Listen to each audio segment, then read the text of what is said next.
Hello दोस्तों, इस video के अंदर हम कॉन्ट्रैक्ट एक्ट को सेक्शन 72 तक ख़त्म करेंगे और नेक्स्ट वीडियो के अंदर हम आगे के सेक्शन देखेंगे। कोशिश करेंगे जल्द से जल्द इस एक्ट को ख़त्म करें।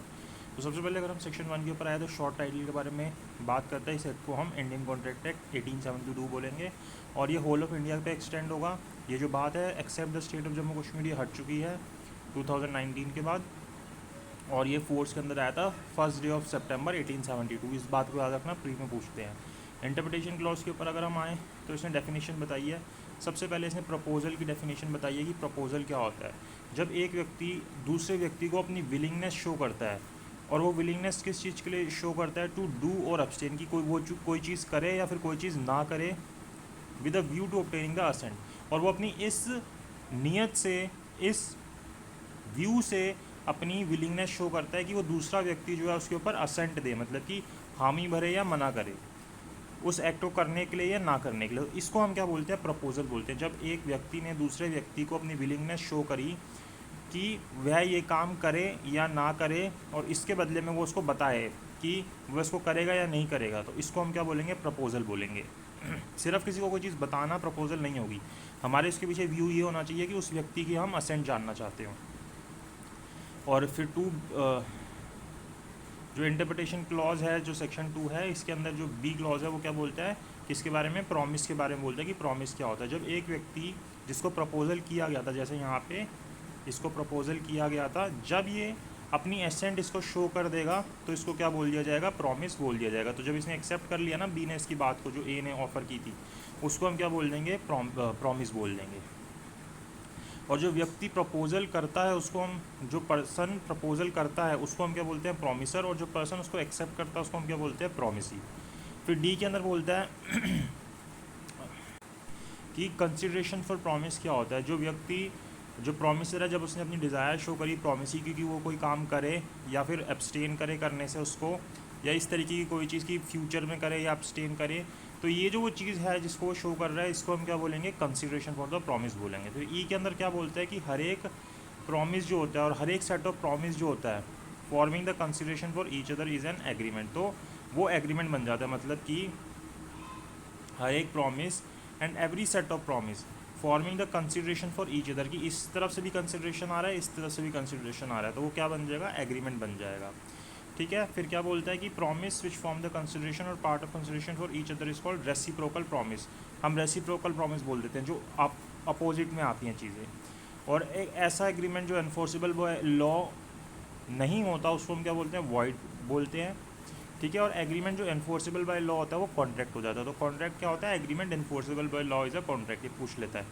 ठीक है। फिर आई के अंदर बोलता है जो agreement which is enforceable by law, की ऐसा एग्रीमेंट जो एनफोर्सेबल बाय लॉ तो होगा, लेकिन ऑप्शन ऑफ पार्टीज़ के ऊपर डिपेंड करेगा, ना कि ऑप्शन ऑफ द अदर्स के ऊपर। मतलब कि जो व्यक्ति उसको एक्सेप्ट कर रहा है, मान लीजिए ए ने बी को अगर कोई ऑफ़र दिया, तो बी ने अगर उसको एक्सेप्ट किया तो बी के ऑप्शन के ऊपर डिपेंड करेगा कि वो उसको करवाना चाहता है या नहीं करवाना चाहता। अगर वो करवाना चाहता है तो एनफोर्सेबल बाय लॉ होगा, अदरवाइज़ नहीं होगा। तो इसको हम क्या बोलेंगे, वॉइडेबल कॉन्ट्रैक्ट बोलेंगे। A contract which ceases to be enforceable by law becomes void when it ceases to be enforceable. तो कोई कॉन्ट्रैक्ट जो एनफोर्सेबल नहीं होता इन लॉ के द्वारा, मतलब वो सीज कर गया, तो हम उसको भी क्या बोलेंगे कि अब वो सीज टू बी एनफोर्सेबल है, अब वो एनफोर्सेबल नहीं है। तो सेक्शन 2 को अच्छे से पढ़िएगा, वो एग्ज़ाम में पूछता है इसमें से। उसके बाद अगर हम आगे देखें सेक्शन 3 को, कि जो कम्युनिकेशन है प्रपोज़ल का या एक्सेप्टेंस है प्रपोज़ल की या रिवोकेशन है प्रपोज़ल की रिस्पेक्टिवली, उनको मान लिया जाएगा कि वो कम्युनिकेशन, एक्सेप्टेंस या रिवोकेशन हो रही है अगर कोई एक्ट या ओमिशन किया जाता है उस पार्टी के द्वारा जो उसको प्रपोज कर रही है या एक्सेप्ट कर रही है या रिवोक कर रही है, जो भी उन्होंने रखा था, इंटेंट किया था इस चीज़ को कम्युनिकेट करने के लिए या एक्सेप्ट करने के लिए या फिर रिवोक करने के लिए, तो उससे पता चल जाएगा कि वो कम्युनिकेट हुआ है, एक्सेप्ट हुआ है या रिवोक हुआ है। ठीक है। अब ये बताता है कि कम्युनिकेशन कब कंप्लीट होती है। तो communication of proposal is complete when it comes to the knowledge of the person to whom it is made, कि अगर ए ने बी को कोई प्रपोजल किया तो ये जो कम्युनिकेशन है प्रपोजल की वो कब कंप्लीट होगी, जब वो बी की नॉलेज में आ गई। ऐसी अगर बी ने इसके प्रपोजल को एक्सेप्ट किया तो ये कब माना जाएगा कि कम्युनिकेशन पूरी होगी, जब ये ए की नॉलेज में आ जाएगा कि हाँ मैंने जो प्रपोजल किया था वो बी ने एक्सेप्ट कर लिया है। यहाँ पे बोलता है कि the communication of an acceptance is complete as against the proposer, मतलब कि अगर हम प्रपोजर के अगेंस्ट देखें जिसने वो प्रपोजल दिया है, तो वो कम्युनिकेशन जो है एक्सेप्टेंस की कब कंप्लीट हो जाएगी, जब जो एक्सेप्टर है उसने अपनी जो कम्युनिकेशन के अंदर उस बात को डाल दिया, अपनी एक्सेप्टेंस को कम्युनिकेशन के अंदर डाल दिया, उसके हाथों से वो पावर चली गई, तो ये मान लिया जाएगा कि जो एक्सेप्टेंस है उसकी कम्युनिकेशन हो गई। ऐसी अगर एक्सेप्टर के अगेंस्ट देखा जाए, तो एक्सेप्टर के अगेंस्ट कब होता है, जब वो प्रपोजर के नॉलेज के अंदर आ जाए, तो ये मान लिया जाएगा कि एक्सेप्टेंस हो गई है। और अगर यही बात हम रिवोकेशन की करें, सबसे पहले हमने कम्युनिकेशन की करी प्रपोजल को, फिर हमने की एक्सेप्टेंस की, फिर हम देख रहे हैं रिवोकेशन के बारे में।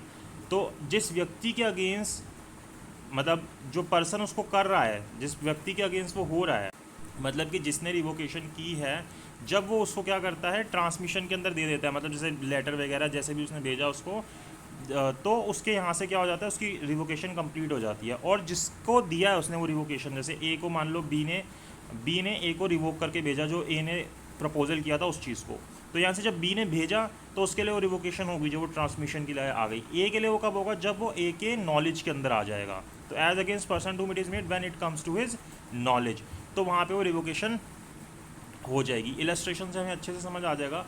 क्या बोलता है, ए ने प्रपोज किया कैसे, लेटर से, अपना घर बेचने के लिए किसको, बी को एट सर्टेन प्राइस। तो यहाँ पे communication of the proposal is complete when B receives the letter, तो जब बी लेटर को रिसीव कर लेगा तो कम्युनिकेशन कंप्लीट हो जाएगी, जो हमने सबसे पहली बात देखी थी।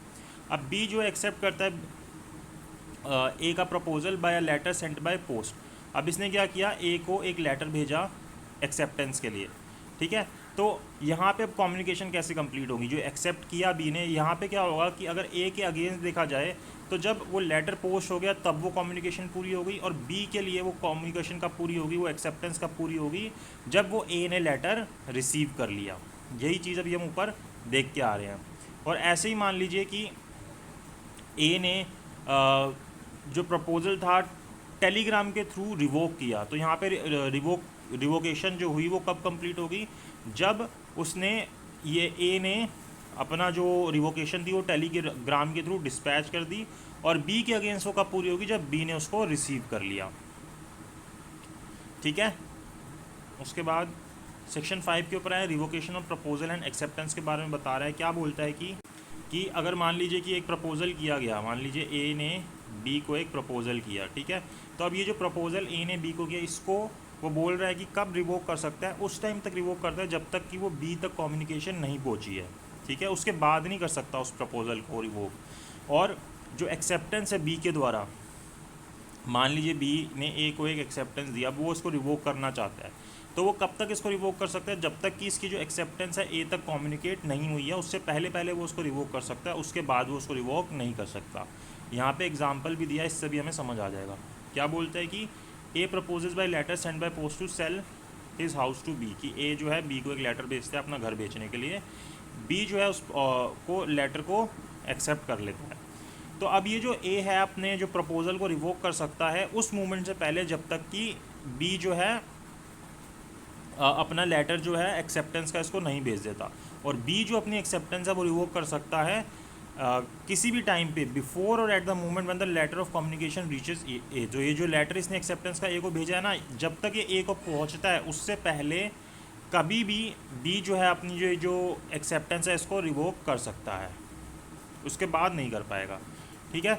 फिर रिवोकेशन हाउ मेड, अब किस तरीके से आपको रिवोकेशन करनी है, उससे टाइम तो बता दिया रिवोकेशन करने का, किस तरीके से रिवोकेशन करनी है। तो यहाँ पे इसने 4 तरीके बताइए। देखिए कैसे कैसे कह रहा है कि या तो communication of notice of revocation की, रिवोकेशन का नोटिस भेज दिया जाए प्रपोजर के द्वारा दूसरी पार्टी को, जैसे ए ने अगर बी को करना है तो ये रिवोकेशन का नोटिस इसको भेज दिया, और वो कब पहुँच जाना चाहिए, जब बी के पास वो पहुँचा उससे पहले, ठीक है। या फिर कोई टाइम लिमिट जो इसने इसके अंदर जो प्रपोजल किया था, प्रपोजल दिया था, उसके अंदर अगर कोई टाइम लिमिट दी है, उसके अंदर अगर बी ने एक्सेप्टेंस नहीं दी तो वहाँ पे भी वो ख़त्म हो जाएगा, वहाँ पे वो अपने आप रिवोक हो जाएगा।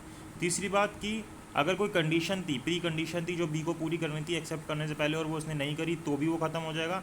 या फिर डेथ से या इंसेनिटी से, किसके, प्रपोजर की, कि ए की डेथ हो गई या वो इंसेन हो गया, तो इस तरीके की चीज़ से जो है वो रिवोक हो जाएगा। और ये जो बात है ना, जो फैक्ट है डेथ का या इंसैनिटी का, ये एक्सेप्टर के नॉलेज में उसकी एक्सेप्टेंस से पहले आ जाए तो ही होगा, अदरवाइज़ नहीं होगा।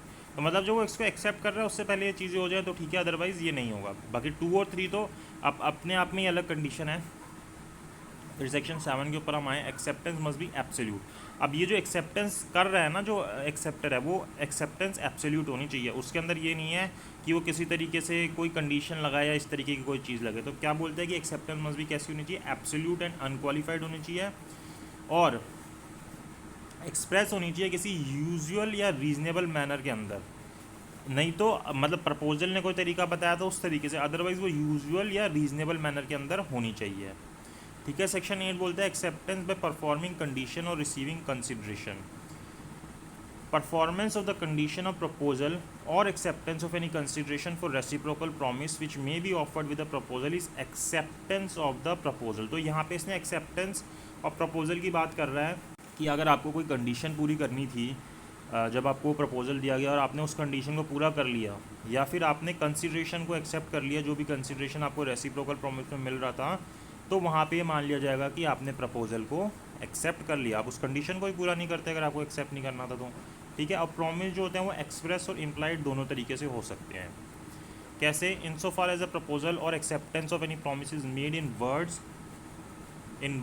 The promise is set to be express. अगर वो वर्ड्स के अंदर किया जाता है तो वो एक्सप्रेस हो जाएगा।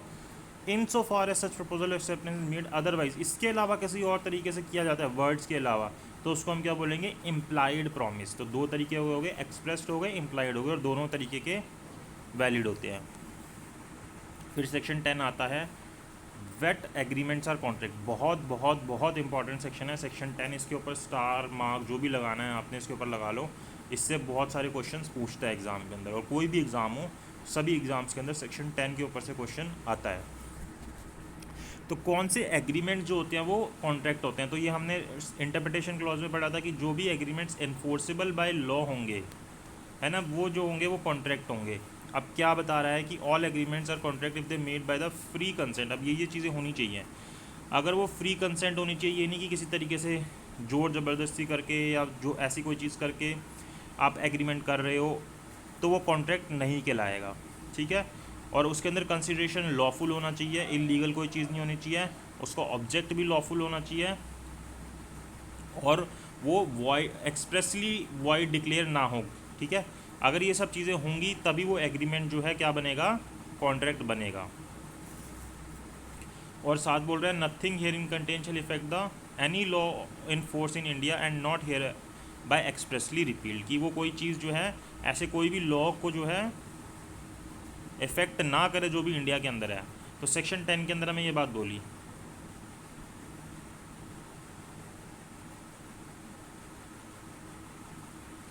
सेक्शन 11 आता है। फिर सेक्शन 11 क्या बोलता है, कौन व्यक्ति जो होते हैं कॉम्पिटेंट टू कॉन्ट्रैक्ट होता है। सेक्शन 7 के अंदर बोला ना कि कॉम्पिटेंट पर्सन ही करें उसको एक्सेप्ट। अब कौन से पर्सन कॉम्पिटेंट होते हैं? तो every person is competent to contract who is at the age of majority, जिसकी 18+ एज है, according to the law which he is subject, and who is of sound mind.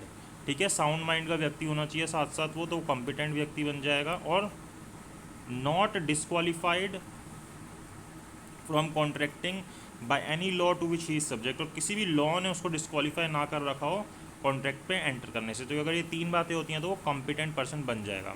अब sound mind जैसे section 10 में बोला था, तो sound mind का मतलब क्या है, या यहाँ पे भी देखिए इसने साउंड माइंड बोला था। साउंड माइंड का मतलब क्या है, a person is set to be of sound mind for the purpose of making contract if at the time when he makes it. ये इंपॉर्टेंट वर्ड है, जब वो उसको बना रहा है कॉन्ट्रैक्ट को, उस वक्त he is capable of understanding it. अगर वो उसको समझने के काबिल है जिस वक्त उस कॉन्ट्रैक्ट के अंदर एंटर कर रहा है, and forming a rational judgement, और उसके ऊपर वो एक रैशनल जजमेंट, एक नॉर्मल सोच समझ के उसके ऊपर जजमेंट कर सकता है, तो उसको हम साउंड माइंड का व्यक्ति बोलेंगे।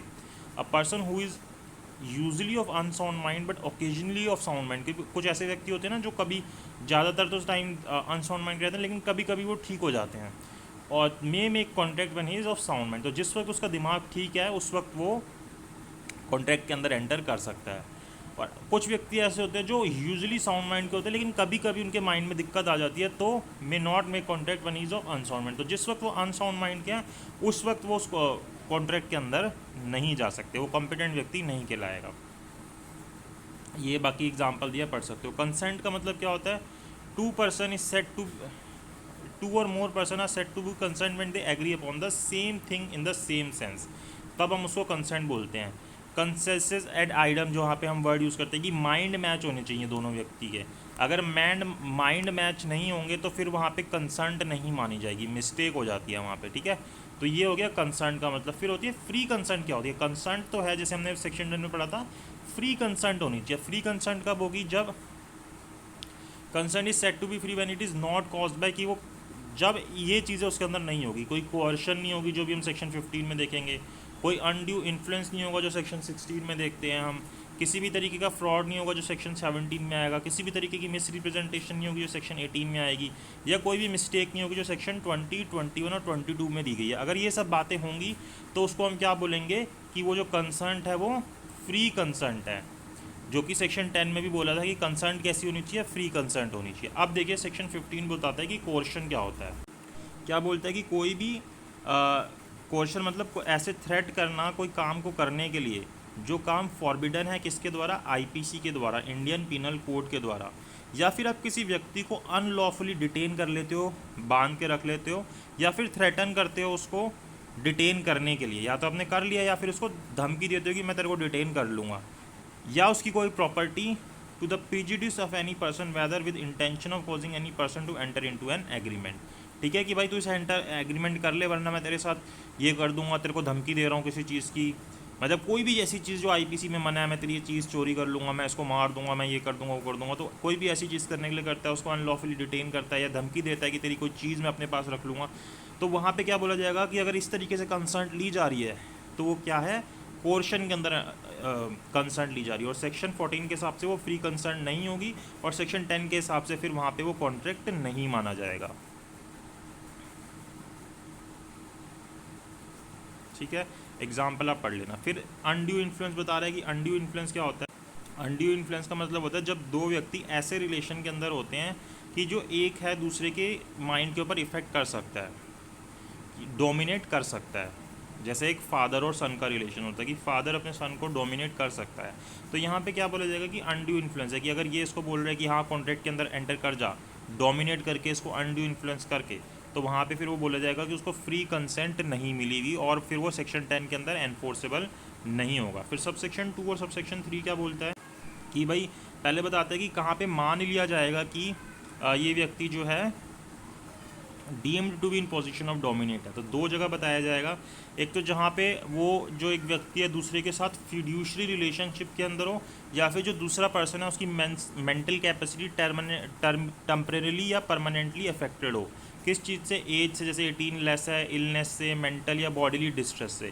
तो यहाँ पे मान लिया जाएगा कि जो पहला पर्सन जो उसके साथ कॉन्ट्रैक्ट के अंदर कर रहा है वो उसकी डोमिनेंट पोजीशन के अंदर है और वो फ्री कंसेंट नहीं मानी जाएगी। फॉर सबसेक्शन 3 के अंदर क्या बताता है कि जब इस तरीके की कोई कंडीशन होगी कि भाई अगर ऐसा बोला जाएगा कि ए ने जो है बी के ऊपर अनड्यू इन्फ्लुएंस किया है, तो यहाँ पे जो बर्डन है ये प्रूव करने का कि वहाँ पे अनड्यू इन्फ्लुएंस नहीं था, कि इसने इसको इन्फ्लुएंस नहीं किया, ये किसके ऊपर आएगा, जिसके ऊपर ये एलिगेशन लग रही है कि आपने उसके ऊपर अनड्यू इन्फ्लुएंस किया। मतलब कि ए के ऊपर ये बर्डन ऑफ प्रूफ आएगा कि उसको ये प्रूफ करना होगा कि मैंने इसके ऊपर अनड्यू इन्फ्लुएंस नहीं किया, या मेरी ऐसी पोजीशन नहीं थी कि मैं इसके ऊपर अनड्यू इन्फ्लुएंस कर पाता। यहाँ पे कई सारे एग्जाम्पल है, आप उसको पढ़ सकते हो।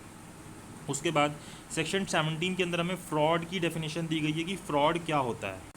क्या बोलता है कि फ्रॉड क्या होता है, फ्रॉड इंक्लूड करता है इनमें से कोई भी एक्ट अगर किए जाते हैं तो वो फ्रॉड होते हैं। जब जो पार्टी टू कॉन्ट्रैक्ट होती हैं, ठीक है, या फिर जो भी उनके कन्वीनियंस या उनके जो एजेंट है वो इस इंटेंशन से कि डिसीव करेंगे दूसरी पार्टी को, धोखा देंगे दूसरी पार्टी को या अपने एजेंट के द्वारा, और दूसरे व्यक्ति को इंड्यूस करते हैं, उकसाते हैं कि वो कॉन्ट्रैक्ट के अंदर एंटर करे। और उनकी इंटेंशन क्या होती है, पहली कि जो उनका सजेशन होता है एज अ फैक्ट वो ट्रू नहीं होता, by one who does not believe it to be true. ठीक है, दूसरी बात वो एक्टिव कंसीलमेंट करते हैं फैक्ट की, बाय वन हैविंग नॉलेज और बिलीफ ऑफ द फैक्ट। वो छुपाते हैं जिनको जो फैक्ट पता होता है ना, कि उनको लगता है कि जैसे मैं ए बी के साथ कॉन्ट्रैक्ट में घुस रहा है और कोई फैक्ट ऐसा है जो बी को पता चल गया तो वो कॉन्ट्रैक्ट में नहीं आएगा, तो ए इस फैक्ट को बी से छुपाता है, तो वो फ्रॉड है। ऐसी कोई अगर ए जो है बी से प्रॉमिस करता है इस इंटेंशन से कि वो उस प्रॉमिस को पूरा नहीं करेगा, ये भी फ्रॉड है। या फिर कोई भी अदर एक्ट जो भी डिसीव के अंदर फिट होगा कि किसी भी तरीके से बी के साथ धोखा कर रहा है ये, तो वो भी फ्रॉड है।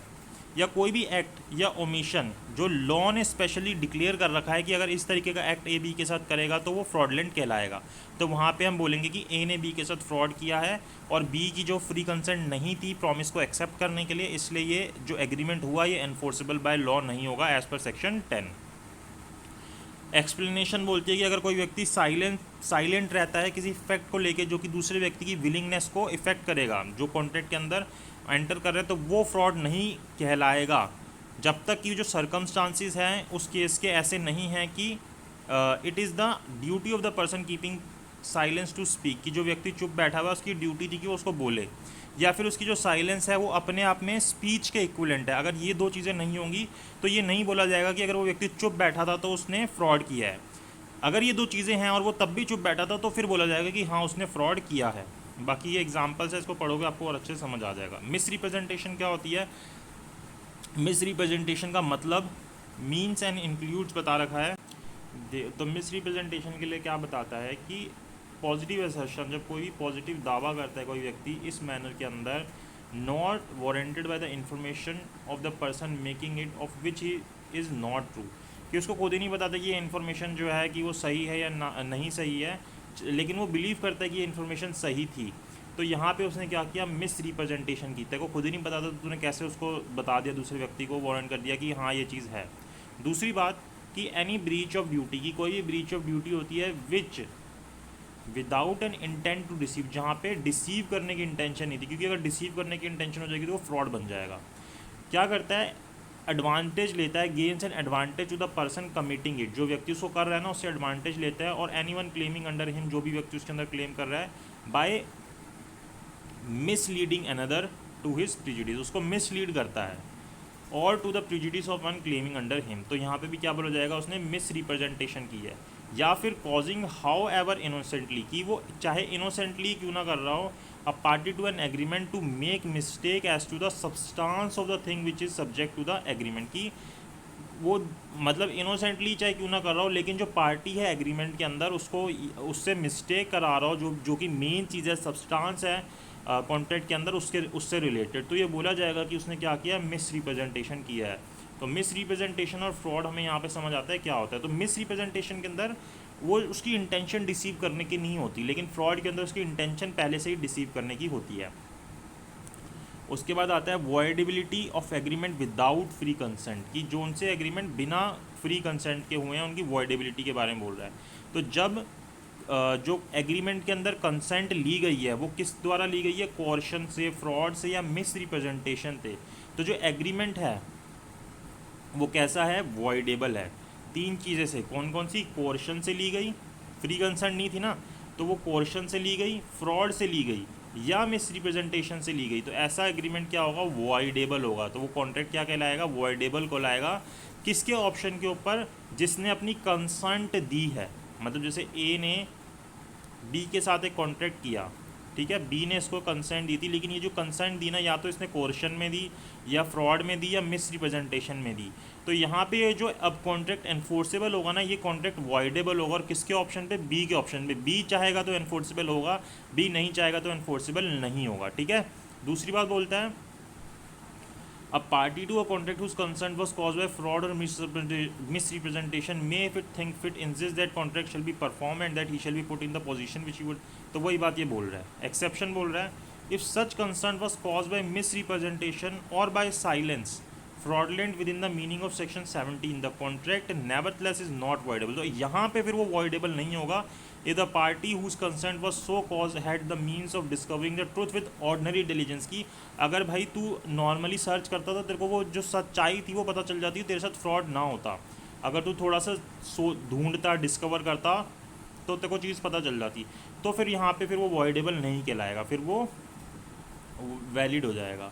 और ऐसे ही कोई फ्रॉड या मिस रिप्रेजेंटेशन जो कि कंसेंट कॉज नहीं कर रहा दूसरी पार्टी के जिसने उसको एक्सेप्ट किया है, on whom such fraud was practice और to which such misrepresentation was made, does not render a contract voidable, ठीक है। तो दूसरी एक्सप्लेनेशन ये बोल रही है। तो दो बातें हो गई यहाँ पे, ये इलस्ट्रेशन है, इसको पढ़ोगे और अच्छे से समझ आ जाएगा।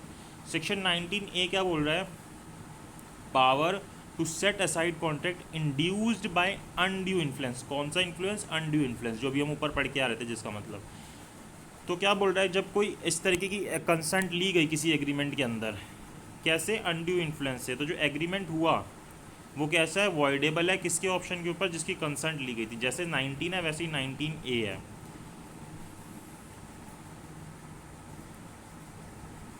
यहाँ एग्जाम्पल आ गया वो इस फादर सन वाला, इसको पढ़ लीजिएगा, पॉज करके भी पढ़ सकते हो। सेक्शन 20 देखते हैं क्या बोल रहा है कि agreement void where both the parties are under mistake of as to matter of fact. की एग्रीमेंट जो है वो क्या हो जाएगा? वॉइड हो जाएगा। कब? जब दोनों ही पार्टी, एक नहीं दोनों ही पार्टी किसके अंदर है? मिस्टेक के अंदर है, मैटर ऑफ फैक्ट से रिलेटेड। ठीक है, तो वहाँ पे एग्रीमेंट क्या हो जाएगा? वॉइड हो जाएगा। ये इसने इसकी सारी वो दे रखे हैं, एग्जाम्पल वगैरह दे रखे हैं, यहाँ इसको आप रीड कर लीजिए। फिर effect of mistake as to law, यहाँ पे मिस्टेक ऑफ फैक्ट की बात हो रही थी, यहाँ पे लॉ की बात हो रही है।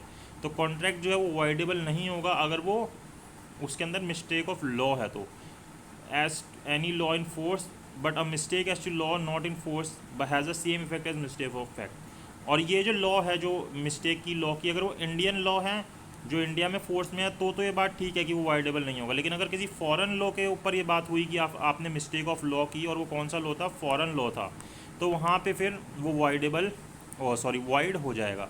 क्यों? क्योंकि वहाँ पे सेक्शन 19 वाली बात आ जाएगी, सेक्शन 20 वाली बात आ जाएगी। ठीक है, सेक्शन 22 क्या बोलता है? Contract caused by mistake of one party as to matter of fact. अब यहाँ पे एक पार्टी की बात कर रहा है, सेक्शन 20 में दोनों पार्टी की बात की थी, यहाँ पे वन पार्टी की बात कर रहा है। तो कॉन्ट्रैक्ट जो है वॉइडेबल नहीं होगा because it was caused by one of the party to being under a mistake as to the matter of fact. क्योंकि सिर्फ एक पार्टी ने मिस्टेक की थी, इस वजह से वो वॉइडेबल नहीं होगा। अब यहाँ पे सेक्शन 23 में बता रहा है when consideration and object of are lawful and what not. तो सेक्शन 10 की देखो चीज़ें सारी एक्सप्लेन होती जा रही है यहाँ तक। तो कब बोला जाएगा कि जो कंसिडरेशन या ऑब्जेक्ट है वो लॉफुल है, और कब नहीं है? तो लॉफुल उसको बोला जाएगा अनलेस, अगर उसमें ये बातें नहीं है तो वो लॉफुल होगा उसका ऑब्जेक्ट, जो कंसिडरेशन या ऑब्जेक्ट है। Unless it is forbidden by law, अगर उसको लॉ ने मना कर रखा है तो फिर वो अनलॉफुल हो जाएगा। अगर वो मैटर जो है किसी भी प्रोविज़न ऑफ लॉ को डिफीट करता है तो भी वो अनलॉफुल हो जाएगा। वो फ्रॉडलेंट है, अनलॉफुल हो जाएगा।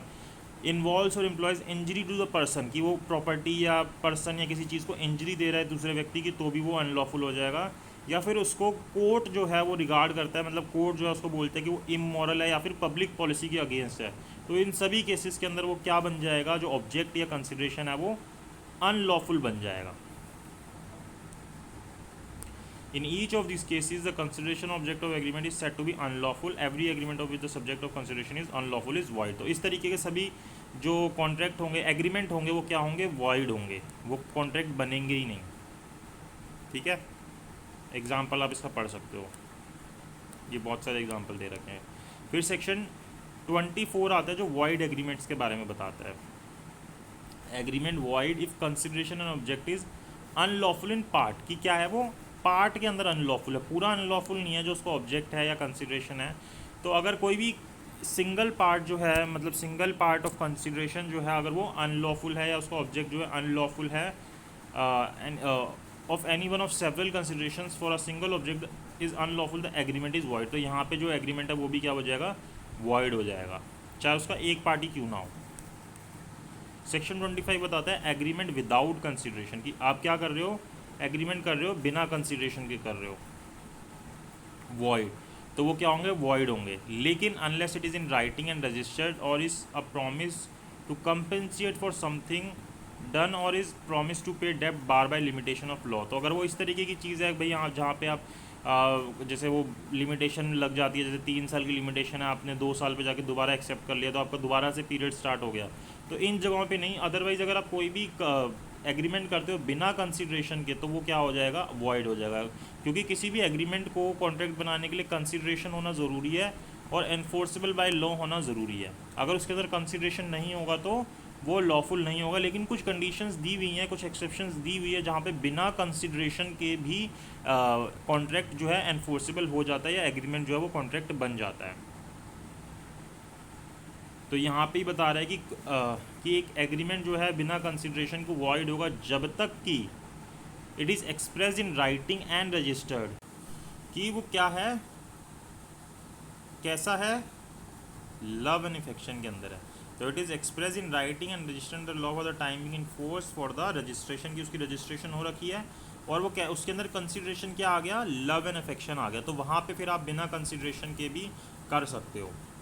दूसरा कि अगर वो प्रॉमिस है किस चीज़ के लिए, कंपनसेट करने के लिए, होली और in part two person who has voluntarily done something, जैसे कोई व्यक्ति ने कोई चीज़ वॉलेंटरली कर दी, ठीक है।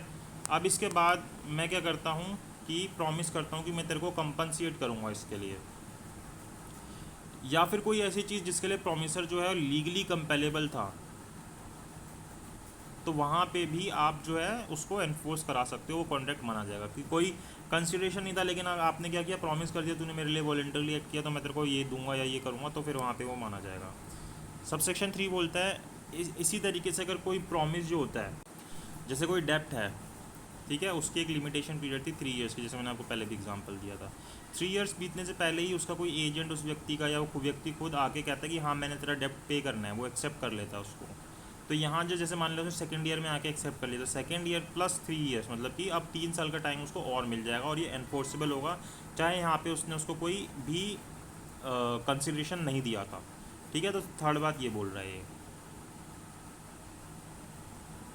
फिर उसके बाद एक्सप्लेनेशन 1 बोलता है कि ये जो बात है ना, ये गिफ्ट के ऊपर भी एप्लीकेबल होगी, कि जो इस चीज़ में बोला गया ना इस सेक्शन में, वो गिफ्ट की वैलिडिटी के ऊपर कोई इफेक्ट नहीं करेगा। तो मतलब कि गिफ्ट जहाँ पे होगा ना, वहाँ पे भी बिना कंसिडरेशन के आप कॉन्ट्रैक्ट कर सकते हो और वो एनफोर्सेबल बाय लॉ होगा।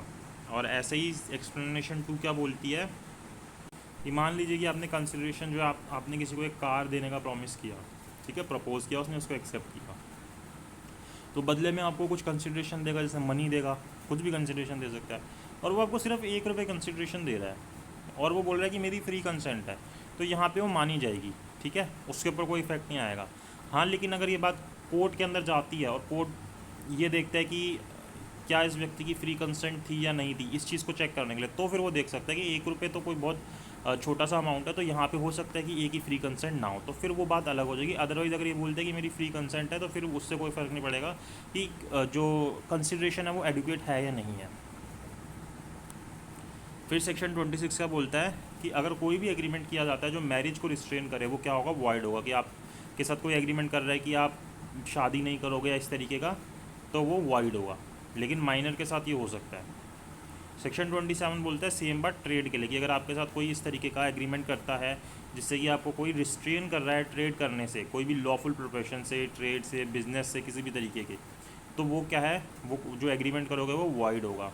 लेकिन मान लीजिए कि आप किसी पार्टनरशिप के साथ काम कर रहे थे या आपको कोई अपनी गुडविल बेचता है, तो उस जगह पे क्या होगा कि जैसे आपको मान लो किसी ने अपनी गुडविल भेजी किसी बिज़नेस की, तो वहाँ पे वो आपको रिफ्रेन कर सकता है सिमिलर टाइप का बिज़नेस करने के लिए स्पेसिफाइड लोकल लिमिट्स में। ये नहीं कि पूरी दुनिया में ही मना कर देगा, एक स्पेसिफाइड लोकल लिमिट्स के अंदर जहाँ पे उसका बिजनेस है वहाँ पे मना कर देगा।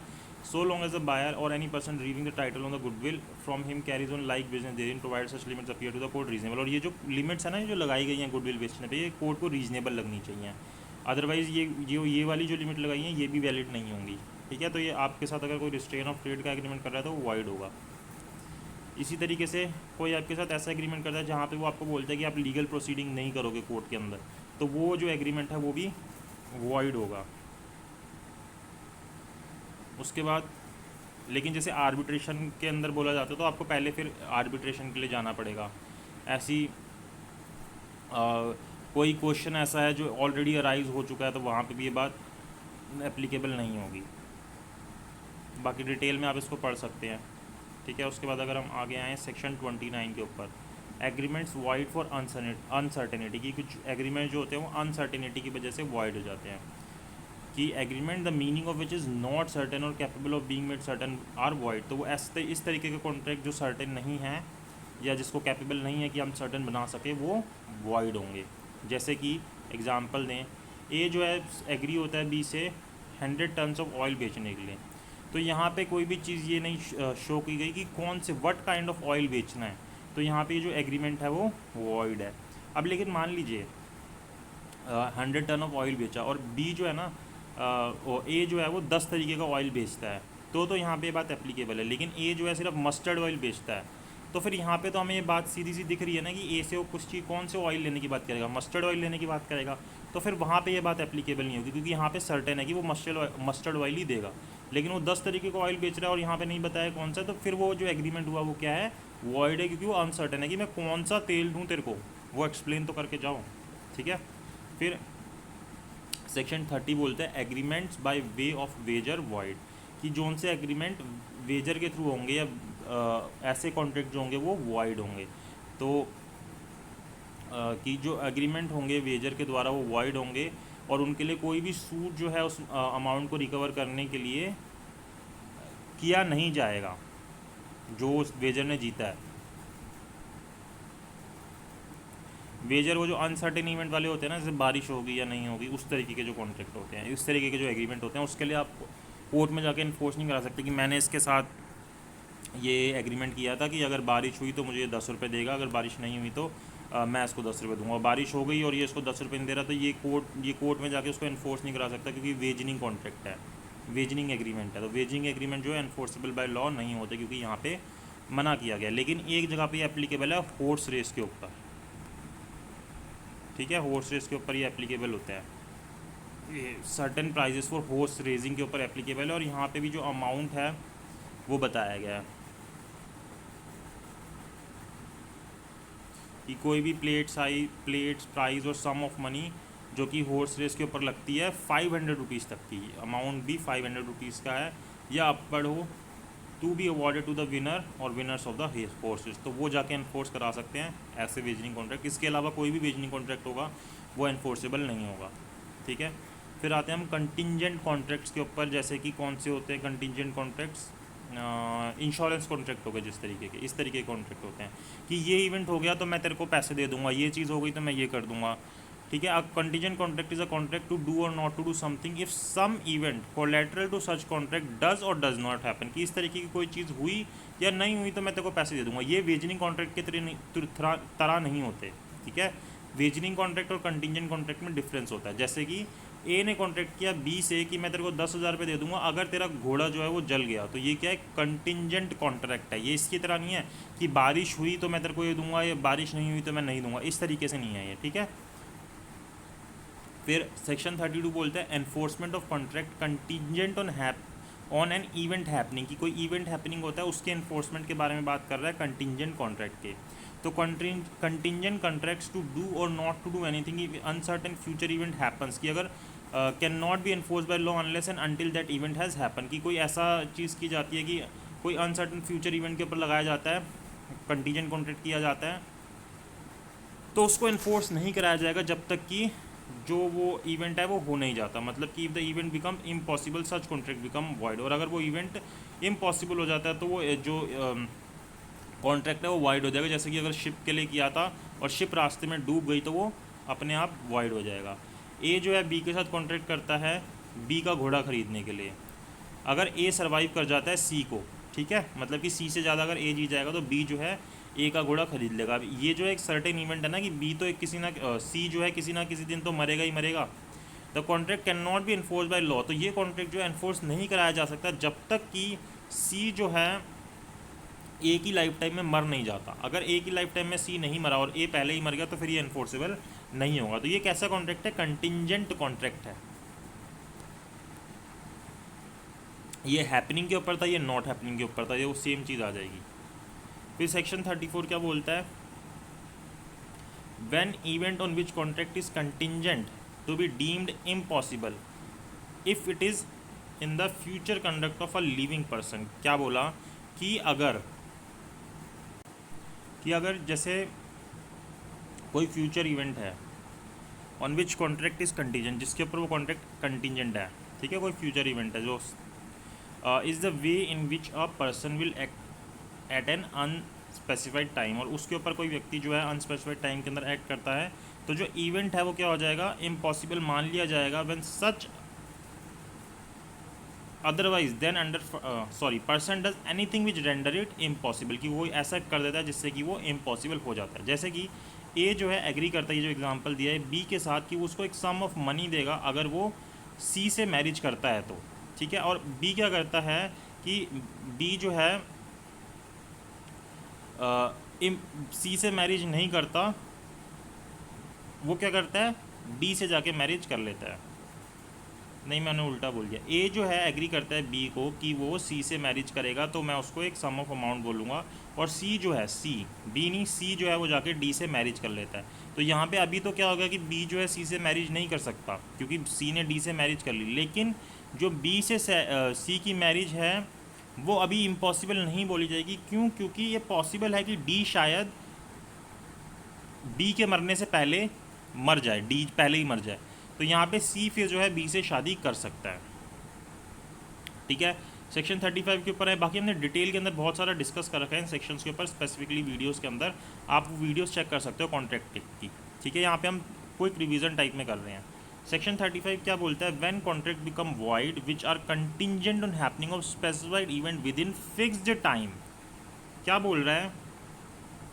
जैसे मान लीजिए क्या बोल रहा है कि कोई कॉन्ट्रैक्ट है, ठीक है, कंटीजेंट कॉन्ट्रैक्ट है जिसके अंदर बोला गया कि कोई चीज़ वो करेगा या नहीं करेगा। अगर एक स्पेसिफाइड अनसर्टेन इवेंट जो है हैपन होता है एक फिक्स टाइम के अंदर, जैसे कि अगर हम शिप का एग्जांपल ले कि ए ने बी से ये बोला कि अगर एक ship with in a year इस जगह पे आ गई तो मैं तेरे को इतना सम ऑफ अमाउंट दूंगा, ठीक है। और वो विद इन अ ईयर यहाँ पे नहीं आ पाती, तो फिर यहाँ पे बी जो है उससे ये पैसा नहीं ले सकता क्योंकि उस टाइम फिक्स के अंदर वो काम नहीं हुआ। और if before the time fix such event become impossible, या फिर मान लीजिए रास्ते में ये शिप जल गई, ठीक है, तो अब कोई पॉसिबिलिटी है ही नहीं कि वो विद इन अ ईयर यहाँ पे आ जाएगी, तब भी ये जो कॉन्ट्रैक्ट है वो क्या हो जाएगा? वॉइड हो जाएगा, क्योंकि अब वो हो ही नहीं सकता। यही यहाँ एग्जाम्पल में बता रखा है। फिर सेक्शन 36 बोलते हैं agreement contingent to on impossible event void, कि अगर कोई इम्पॉसिबल इवेंट है, ठीक है, वहाँ पे भी कोई अगर इस तरीके का कंटिंजेंट कॉन्ट्रैक्ट किया है तो वो भी वॉइड हो जाएगा। तो कंटिंजेंट एग्रीमेंट्स टू डू और not to do anything if an impossible event happens, तो वो वॉइड हो जाएंगे। जैसे एग्जांपल दे रहा है, ए जो है एग्री करता है बी को 1000 रुपये देने के लिए कि अगर दो स्ट्रेट लाइन जो है वो एनक्लोज करेंगी एक स्पेस को। अब वो दो अगर ऐसे सीधी लाइनें जा रही हैं, एकदम स्ट्रेट जा रही हैं, तो वो एक स्पेस को एनक्लोज कैसे कर सकती हैं? हाँ, इसके लिए हमें दो लाइनें और खींचनी पड़ेंगी। तो ये जो है इम्पॉसिबल चीज़ है। तो इस तरीके का अगर कोई कंटिजेंट एग्रीमेंट किया जाता है तो वो क्या होगा? अपने आप में वॉइड होगा। ऐसे ही ए एग्री करता है बी के साथ कि उसको 1000 रुपये देगा अगर बी जो है ए की बेटी से शादी कर लेगी, ए जिसका नाम सी है, लेकिन सी जो है वो मर जाती है इस एग्रीमेंट से पहले, तो जो एग्रीमेंट है वो क्या हो जाएगा? वॉइड हो जाएगा। तो यही सेक्शन 36 के अंदर बता रखा है। अब परफॉर्मेंस की बात हो रही है कि कौन से कॉन्ट्रैक्ट्स जो है वो परफॉर्म हो जाने चाहिए या जिनको परफॉर्म करना होता है। तो अब यहाँ ऑब्लिगेशन की बात है कि obligation of parties to contract. तो जो पार्टीज़ जो कॉन्ट्रैक्ट होती हैं या तो वो परफॉर्म करेगी या फिर ऑफर टू परफॉर्म करती है अपने प्रॉमिस को परफॉर्म करने के लिए, जब तक कि उनके पार्ट को डिस्पेंस नहीं कर दिया गया या एक्सक्यूज़ नहीं कर दिया गया किसी प्रोविज़न के हिसाब से या फिर किसी और लॉ के हिसाब से, या तो इस सेक्ट के प्रोविज़न के हिसाब से कि या फिर किसी और लॉ के हिसाब से, तो उनको अपना पार्ट जो है परफॉर्म करना पड़ेगा या फिर ऑफर टू परफॉर्म करना पड़ेगा। फिर आगे क्या बोलता है? Promises bind the representative of the promisors in case of death of such promisors. और जो प्रोमिसर्स होंगे जिन्होंने बोला था कि हम ये चीज़ करेंगे, उनके जो रिप्रेजेंटेटिव है उनको ये प्रॉमिस बाइंड करता है कि वो ये चीज़ करें। जैसे एग्जांपल दिया कि ए प्रॉमिस करता है बी को गुड्स डिलीवर करने के लिए एक सर्टेन डे के ऊपर, अगर वो उसको 1000 रुपये दे देगा। अब मान लीजिए ए जो है मर जाता है उस दिन से पहले, तो जो ए का रिप्रेजेंटेटिव होगा वो बाउंड होगा उन गुड्स को बी को डिलीवर करने के लिए, और बी जो है वो बाउंड होगा 1000 रुपये ए के रिप्रेजेंटेटिव को डिलीवर करने के लिए। तो यहाँ दोनों की ऑब्लिगेशंस बताई जा रही हैं। फिर सेक्शन 38 बोलता है क्या इफ़ेक्ट होगा अगर रिफ्यूज़ कर दिया जाए जो परफॉर्मेंस है उसके ऑफ़र को। तो देखिए क्या है कि जब कोई जो प्रॉमिसर है उसने ऑफ़र किया कि मैं अपने पार्ट को परफॉर्म कर देता हूँ, ठीक है, और जो दूसरा व्यक्ति है उसने उसके ऑफ़र को एक्सेप्ट नहीं किया, तो यहाँ पे जो प्रॉमिसर है वो रिस्पॉन्सिबल नहीं होगा उसकी नॉन परफॉर्मेंस के लिए, और ना ही वो अपने राइट्स को लूज़ कर देगा इस कॉन्ट्रैक्ट के अंदर, ठीक है। और हर एक ये जो ऑफ़र किया गया हो, जो प्रॉमिसर ने ऑफ़र किया है परफॉर्मेंस का, ये ऑफ़र किस तरीके से हो? इन कंडीशंस को पूरा कर रहा हो, कि ये जो ऑफ़र हो ये अनकंडीशनल हो। ये नहीं कि प्रॉमिसर ने बोला कि तू ये कर तब मैं करूँगा या इस तरीके की कंडीशन लगा दी, तब नहीं। ये जो ऑफ़र किया कि मैं अपने पार्ट को कर देता हूँ, ये अनकंडीशनल होना चाहिए और ये प्रॉपर टाइम और प्लेस के ऊपर किया गया हो, ऐसे सर्कमस्टांसेस के अंदर कि जिसको किया जा रहा है उसके पास रीजनेबल अपॉर्चुनिटी हो असर्टन करने के लिए कि that the person by what is made is able and willing there and then to do the whole of that he is bound by promise to do. तो ऐसी जगह पे किया हो तभी माना जाएगा। तीसरी बात, if the offer is an offer to deliver anything, कि ये जो ऑफ़र है कोई चीज़ डिलीवर करने के लिए है प्रोमिसी को, तो जो प्रोमिसी है must have a reasonable opportunity of seeing that the thing offered is the thing which the promisor is bound by his promisor to deliver, कि जो चीज़ वो डिलीवर करने के लिए ऑफ़र कर रहा है उसको इतना टाइम दें, इतनी अपॉर्चुनिटी दें जो उसको एक्सेप्ट करने वाला है, कि जो चीज़ ऑफर ने मतलब जो प्रोमिसर है उसने जो चीज़ प्रॉमिस की थी डिलीवर करने के लिए वही चीज़ वो डिलीवर कर रहा है, ठीक है, तभी बोला जाएगा कि उसने वो ऑफ़र किया है, अदरवाइज़ नहीं। An offense to one of several joint promises has the same legal consequence as an offer to all of them। उसके बाद सेक्शन 39 के ऊपर अगर हम आए, अब क्या बोल रहा है वहाँ प्रोमिसर ने ऑफ़र किया कि मैं कर देता हूँ, एक्सेप्टर ने मना कर दिया। यहाँ पे क्या बोल रहा है, effect of refusal of party to perform the promise wholly, वो बोलता है कि मैं अपने प्रॉमिस को पूरी तरीके से करूँगा ही नहीं, ठीक है। तो क्या होगा, अगर कोई पार्टी जो कॉन्ट्रैक्ट के अंदर है वो रिफ्यूज़ कर देती है या डिसेबल हो जाती है परफॉर्म करने से अपने प्रॉमिस को पूरी तरीके से, तो जो प्रॉमिसी है जिसने उसको एक्सेप्ट किया था उसको एंड, जो कॉन्ट्रैक्ट है उसको एंड कर सकता है unless he has signified by words और कंडक्ट। उसको या तो अपने वर्ड से या अपने कंडक्ट से इसको सिग्निफाई करना पड़ेगा हिज एक्विजेंस इन इट्स कॉन्टिन्यूएंस, ठीक है। तो यहाँ पे एग्जांपल दिया है, A assigner enters into a contract with B, तो ये बी के साथ कॉन्ट्रैक्ट के अंदर आता है मैनेजर ऑफ अ थिएटर, जो कि एक थिएटर का मैनेजर है, to sign at his theatre 2 nights in every week during the next 2 month. भाई ए जो सिंगर है वो बी के साथ एग्रीमेंट में आता है कि भाई मैं अगले 2 महीने तक हर एक 2 रातों तक हर एक जो भी 2 नाइट्स होंगी वीक की अगले 2 महीने तक गाऊंगा यहाँ पे, और बी जो है 100 रुपये देगा उसको हर एक रात के परफॉर्म करने के। जब छठी नाइट आती है ए जो है वो अपने आप ही वहाँ से एब्सेंट हो जाता है, तो बी जो है वो लिबर्टी पे है कि उस कॉन्ट्रैक्ट को एंड कर दे, क्योंकि अब उसने जो प्रॉमिसर था उसने परफॉर्म करने से उसको मना कर दिया, एक तरीके से रिफ्यूज़ कर दिया। फिर सेक्शन 40 क्या बोलता है कि person by whom promise to be perform, कि कौन व्यक्ति उस प्रॉमिस को करेगा। तो if it appears from the nature of the case that it was the intention of the parties to any contract that any promise contained in it should be performed by the promiser himself, तो अगर मतलब जो उनका agreement हुआ था, इस तरीके की चीज़ हुआ था, उसके अंदर ये शो किया गया था कि जो प्रोमिसर खुद है उसको परफॉर्म करेगा, तो जो प्रॉमिस है वो कौन परफॉर्म करेगा, प्रोमिसर खुद ही करेगा, और बाकी किसी केस के अंदर प्रोमिसर या फिर उसका जो रिप्रेजेंटेटिव है वो किसी कॉम्पिटेंट पर्सन को भी एम्प्लॉय कर सकता है कि वो उसको परफॉर्म कर दे। अगर वो किसी थर्ड पर्सन ने परफॉर्म कर दिया है, effect of accepting performance from third person, और उसको एक्सेप्ट कर लिया है जिसके लिए उसने करना था, तो मान लिया जाएगा कि वो काम पूरा हो गया, वो जो है प्रॉमिसर के अगेंस्ट एनफोर्स नहीं कराया जा सकता, ठीक है, क्योंकि वो हो गया पूरा और उसने उसको एक्सेप्ट कर लिया। अब जॉइंट लायबिलिटी किस तरीके से डिवॉल्व होगी ये सेक्शन 42 के अंदर बताया गया है। तो यहाँ पे जो व्यक्ति जिन्होंने मिल के जो जॉइंट प्रॉमिस किया है तो वो क्या करेंगे, सभी मिल के जो है उस कॉन्ट्रैक्ट को पूरा करेंगे, और अगर मान लीजिए उनमें से किसी एक की डेथ हो गई तो जो उसका लीगल रिप्रेजेंटेटिव है वो करेगा, और मान लीजिए सभी की जो अगर व्यक्ति की डेथ होगी तो उन सभी के जो लीगल रिप्रेजेंटेटिव है वो जॉइंटली उस प्रॉमिस को पूरा करेंगे। सेक्शन 43 बोलता है कि any one of joint promisor may compel to perform, कि मान लीजिए जैसे ए बी सी 3 ने मिलके एक कॉन्ट्रैक्ट किया डी के साथ, डी जो है सी के पास जाके बोल रहा है तू पूरा कर इसको, ठीक है। तो ऐसे केस के अंदर क्या होगा, तो ऐसे केस के अंदर ये जो है ऐसा कर सकता है, ठीक है।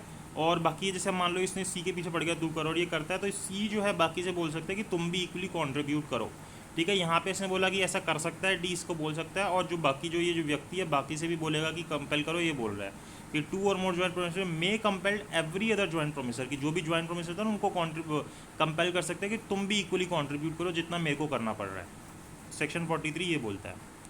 फिर हम आगे देखें तो यहाँ पे बोल रहे हैं sharing of loss by default in contribution, की अगर एक या फिर 2 एनी वन ऑफ टू और मोर ज्वाइंट प्रोमिसर की उनमें से कोई भी जो है दो या दो से ज़्यादा जो भी ज्वाइंट प्रोमिसर है डिफ़ॉल्ट कर देते हैं उस कंट्रीब्यूशन के अंदर, तो जो रिमेनिंग ज्वाइंट प्रोमिसर्स हैं वो उस लॉस को उठाएंगे। मतलब जैसे कि मान लीजिए ए बी सी तीन व्यक्ति ने मिलकर किया था और डी जो भैया थे वो आए थे सी के पास कि भाई पूरा कर दो। सी ने बोला कि तुम भी दोनों इक्वली कंट्रीब्यूट करो। ए जो है वो भाग जाता है, मैं नहीं कर रहा, मेरे बस की नहीं है, मेरे पास पैसे नहीं है। तो यहाँ पे जो ये दोनों है ना जो रिमेनिंग है ये इसके हिस्से को इक्वली उठाएंगे। अगर इसके हिस्से में 100 रुपये बनते थे या कुछ काम करना बनता था तो इसके भी हिस्से को आधा ये उठाएगा आधा ये उठाएगा, 50-50 रुपये दोनों उठाएंगे।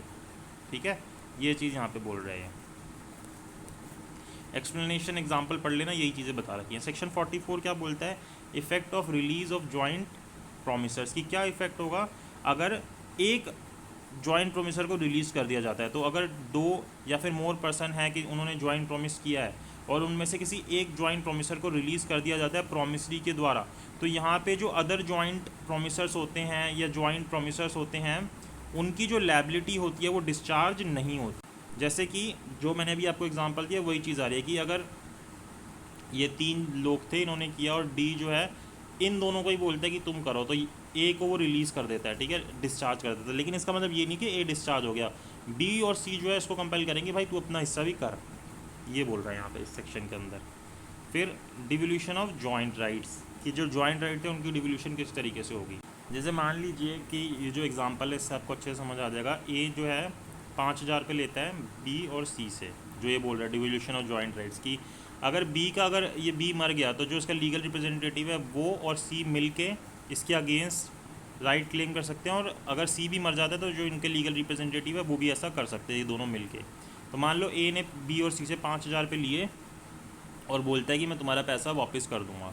तो यहाँ पे मान लीजिए कि जब ये डेट आई जिस दिन इसने पैसा वापस करना था उस दिन तक बी जो है मर चुका था।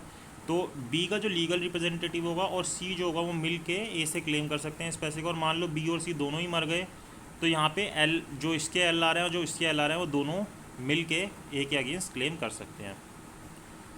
Time and place of performance की बात हो रही है कि किस टाइम पे और किस प्लेस पे जो कॉन्ट्रैक्ट होगा उसको परफॉर्म किया जाएगा। तो time for performance of promise when no application is to be made and no time is specified कि जब जिसके लिए कोई एप्लीकेशन नहीं दी गई और कोई टाइम स्पेसिफाइड नहीं किया गया। तो जहाँ पे by the contractor promise is to perform his promise without application made by the promise की प्रॉमिस को कोई एप्लीकेशन नहीं लगानी, प्रॉमिस जो प्रॉमिसर है उसको अपने आप उस कॉन्ट्रैक्ट को करना है और कोई टाइम भी स्पेसिफाई नहीं किया गया। तो यहाँ पे वो उसको कब करेगा, रीज़नेबल टाइम के अंदर करेगा। अब रीज़नेबल टाइम क्या होता है, वो पर्टिकुलर केस के अंदर हर एक सेक्ट्स के हिसाब से चेंज होता रहेगा, ठीक है। और time and place for performance of promise where time is specified and no application is to made कि टाइम तो स्पेसिफाई किया लेकिन कोई एप्लीकेशन नहीं लगानी। मतलब एप्लीकेशन का मतलब क्या है कि जैसे ए और बी ने एक प्रॉमिस किया, एक कॉन्ट्रैक्ट किया, जहाँ पे अगर ए को जो अपनी परफॉर्मेंस देनी थी वो कब देनी थी, जब बी जाके ए को बोलेगा, ए के पास एप्लीकेशन लगाएगा कि इसको पूरा कर दो, तो वो बात बोल रहा है। पहले के अंदर की कोई एप्लीकेशन लगाने की ज़रूरत नहीं थी और टाइम भी बताने की ज़रूरत नहीं थी, लेकिन दूसरे में बोल रहा है कि एप्लीकेशन लगाने की ज़रूरत नहीं है लेकिन टाइम स्पेसिफाइड है। तो क्या होगा, तो बोल रहा है कि जब कोई प्रॉमिस परफॉर्म करना है किसी सर्टेन डे के ऊपर और प्रॉमिसर जो है उसको परफॉर्म करने के लिए लाइबल है बिना प्रॉमिसी की एप्लीकेशन के, तो जो प्रॉमिसर है वो उसको परफॉर्म कर सकता है उस दिन किसी भी टाइम पे, कौन से टाइम पे, लेकिन जो यूजुअल आवर्स ऑफ बिजनेस होते हैं और जहाँ पे भी जो भी प्लेस बोली गई है उस जगह पे उसको परफॉर्म कर सकता है, ठीक है। तो जैसे मान लीजिए यहाँ एग्जांपल दे रहा है, ए प्रॉमिस करता है बी को गुड्स डिलीवर करने के लिए 1 जनवरी को, तो उस दिन जो 1 जनवरी है बी के वेयर हाउस के अंदर ए अगर गुड्स लेके आता है लेकिन यूजुअल आवर्स के बाद लेके आता है, मतलब मान लो सुबह 10 से शाम को 6 बजे का यूजुअल बिजनेस आवर्स है और ये जो है ए जो है उठ के रात के 10 बजे आ जाता है, ठीक है। और इस कारण से बी जो है उन गुड्स को रिसीव नहीं कर पाता, तो ये बोला जाएगा कि ए ने जो है अपना प्रॉमिस जो है वो परफॉर्म नहीं किया। सेक्शन 48 बोलता है application for performance on certain day to be a proper time and place. अब यहाँ पे दोनों चीज़ें करनी है, एप्लीकेशन भी लगानी है परफॉर्मेंस की एक सर्टेन डे के ऊपर और एक प्रॉपर टाइम एंड प्लेस भी बता रखा है। तो जब इस तरीके की चीज़ होगी जहाँ पे एक सर्टेन डे के ऊपर कोई प्रॉमिस करना होगा और जो प्रॉमिसर है उसने उसको नहीं किया बिना एप्लीकेशन के, तो ये ड्यूटी बन जाती है प्रॉमिसी की, किसकी, प्रॉमिसी की, कि वो उसको अप्लाई करे परफॉर्मेंस के लिए कि भाई मेरा ये काम कर दे यूजुअल आवर्स के ऊपर, क्योंकि यहाँ पे उसकी ड्यूटी थी कि उसको एप्लीकेशन लगानी थी। अगर वो नहीं बोलेगा तो जो प्रॉमिसर है वो काम नहीं करेगा। सेक्शन 49 के अंदर बोल रहा है place for performance of promise where no application is to be made and no place is fix for performance. अब मान लीजिए प्लेस नहीं बताई कि किस जगह पे करना है, और ना ही एप्लीकेशन लगानी थी, और ना ही फिक्स किया गया कि किस जगह पे करना है, तो ये एक रीजनेबल प्लेस ऑफ परफॉर्मेंस पे करना होगा। अब ये रीजनेबल प्लेस भी आप समझ सकते हो किस हिसाब से होगा, वही फैक्ट्स के हिसाब से, सर्कमस्टांसेस के हिसाब से होगा। तो जैसे मान लीजिए ए ने ये बोला कि मैं 1000 मोन्स ऑफ जूट जो है बी को सप्लाई कर दूंगा एक फिक्स डे के ऊपर, तो A must apply to B in to appoint a reasonable place for the purpose of receiving it. तो यहाँ पे बी को एक रीजनेबल प्लेस अपॉइंट करनी पड़ेगी जहाँ पे वो उसको करे। अगर वो रीजनेबल प्लेस अपॉइंट नहीं करता तो फिर ये नहीं माना जाएगा कि ए ने जो है अपना पार्ट को परफॉर्म नहीं किया है। सेक्शन 50 बोलता है परफॉर्मेंस इन मैनर और टाइम प्रेस्क्राइब्ड और सैंक्शन बाय प्रॉमिसी। तो जो परफॉर्मेंस है किसी भी प्रॉमिस का जो कि किया जाना है किसी भी तरीके से या फिर टाइम पे जिसको प्रेस्क्राइब किया है प्रॉमिसी ने, तो उसको फिर वो उसी हिसाब से करना होगा। जैसे कि एग्जांपल दे, मान लीजिए बी ने ए को 2000 रुपये देने हैं, बी ने ए को 2000 रुपये देने हैं। A desires B to pay the amount to A's account with C. तो बी कहता है, ए कहता है कि ये जो पैसा है ना तुम मेरे बिहाफ पे सी के अकाउंट में डाल दो, ठीक है। तो B who also banks with C, तो बी जो है जिसका सी के साथ भी अकाउंट है, order the amount to be transfer from his account to A's credit. वो बोलता है कि इसको एज क्रेडिट के अकाउंट में कर दिया जाए, and this is done by C, और ये सी के द्वारा किया जाता है। Afterwards and before A knows of the transfer, जब ए को पता चलता है कि इस तरीके का ट्रांसफ़र कर दिया गया, सी जो है वो फेल कर जाता है। तो there has been a good payment by B, तो यहाँ पे बोला जाएगा कि बी ने अपनी तरफ से गुड पेमेंट कर दी। इसी तरीके का अगर हम एक और एग्जांपल देखें, ए और बी जो है म्यूचुअली इंडेप्टेड हैं, ठीक है, मतलब कि दोनों ने एक दूसरे का पैसा देना है। ए and be settle an account by setting of one item against another, तो ये एक दूसरे के अगेंस्ट कुछ सामान से आपस में सेटलमेंट करते हैं, और बी जो है ए को पे करता है जो भी बैलेंस फाउंड होता है। जो जैसे मान लो ए ने बी को कुछ अमाउंट देना था, बी ने ए को कुछ अमाउंट देना था, ए का अमाउंट बी से ज़्यादा था, ठीक है। तो अब जो बैलेंस अमाउंट बी ने ए को पे करना था उस सेटलमेंट के ऊपर, the amount to payments by A and B respectively of the sum which they ought to each other, तो वो जो है बाकी अब अमाउंट बच जाएगा। इसी तरीके से मान लो ए ने बी के 2000 रुपये देने थे, बी जो एक्सेप्ट करता है ए के good in reduction of the डेप्ट, कि ठीक है तू मेरे पैसे नहीं दे रहा, मैं तेरे गुड ले लेता हूँ जो उसने दिया है। तो यहाँ पे जो गुड्स की डिलीवरी होगी as a part of payment, तो मान लिया जाएगा कि वो पार्ट ऑफ पेमेंट के लिए डिलीवरी हो गई। ऐसी ए जो है desires B who owes him ₹100, की भाई ए जो है बी से चाहता है कि जिसने उसके 100 रुपये देने हैं ए ने, to send him note for ₹100 by post, की वो उसको 100 रुपये का नोट भेज दे पोस्ट के द्वारा। तो ये जो डेप्ट है वो डिस्चार्ज हो जाएगा जैसे ही बी जो है पोस्ट लेटर के अंदर इस 100 रुपये का नोट डाल के ए को एड्रेस कर देगा, ठीक है। सेक्शन 50 के अंदर हमें ये बता रखा है। फिर सेक्शन 51 के ऊपर आते हैं परफॉर्मेंस ऑफ रेसिप्रोकल प्रोमिसेस, जहाँ पे रेसिप्रोकल प्रोमिसेस होते हैं उसका परफॉर्मेंस किस तरीके से होता है। तो promisor not bound to perform, की जो प्रोमिसर है वो बाउंड नहीं होगा परफॉर्म करने के लिए अनलेस, जब तक कि जो रेसिप्रोकल प्रोमिसी है वो भी रेडी और विलिंग नहीं हो जाता अपने पार्ट को परफॉर्म करने के लिए। जैसे कि एग्जांपल देता है, ए और बी कॉन्ट्रैक्ट करते हैं कि ए जो है बी को गुड्स डिलीवर कर देगा to be paid for B on delivery, और बी जो है उसको जब वो डिलीवरी करेगा उसके ऊपर पेमेंट कर देगा, ठीक है। तो यहाँ पे A need not to deliver the goods unless B is ready and willing to pay the goods for the delivery, ठीक है। जब तक कि, तो यहाँ पे क्या कह रहा है कि ए को इसको गुड्स डिलीवर करने की ज़रूरत नहीं है जब तक कि बी जो है रेडी एंड विलिंग नहीं हो जाता अपने पैसे को पे करने के लिए उस गुड्स के बदले में। तो ये वही बात आ गई। तो ये जर्नली तो यही चीज़ होगी ना कि अगर ए ने बी को गुड्स देने और बी उसके बदले के पैसे नहीं है तैयार देने के लिए, तो फिर ए क्यों गुड्स देगा। और इसी तरीके से बी को भी पैसे देने की ज़रूरत नहीं है ए को जब तक कि ए जो है विलिंग एंड रेडी नहीं है उन गुड्स को डिलीवर करने के लिए। एक और एग्जांपल दिया, इसको आप पढ़ लीजिएगा, समझ आ जाएगा। रेसिप्रोकल प्रॉमिस के बारे में बात कर रहा है। अब ऑर्डर ऑफ परफॉर्मेंस क्या होगा कि कौन पहले करेगा उसको। तो यहाँ पे क्या बोलता है कि मान लीजिए कि आपने अपने कॉन्ट्रैक्ट के अंदर ही फिक्स कर लिया था कि पहले ए अपने पार्ट को परफॉर्म करेगा फिर बी करेगा, तो फिर तो आप इसी हिसाब से चलोगे। और मान लीजिए आपने अपने कॉन्ट्रैक्ट में लिखा ही नहीं कि कौन पहले करेगा, तो जो नेचर ऑफ ट्रांजेक्शन है उससे पता चलेगा कि कौन पहले करेगा।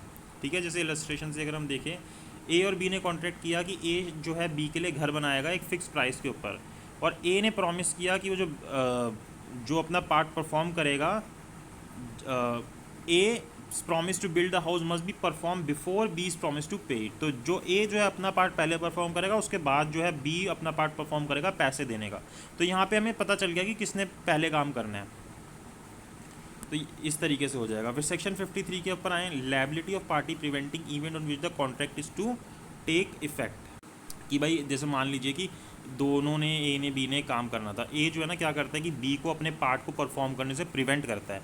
तो यहाँ पे बी जो है ना उसके ऑप्शन के ऊपर ये जो कॉन्ट्रैक्ट था वो वॉइडेबल हो जाएगा। वो चाहेगा तो होगा, वो नहीं चाहेगा तो नहीं होगा। और साथ ही साथ बी को जो पार्ट है ना इसके लिए कंपनसेशन भी वो मांग सकता है। यही इस एग्जाम्पल के अंदर बताया गया।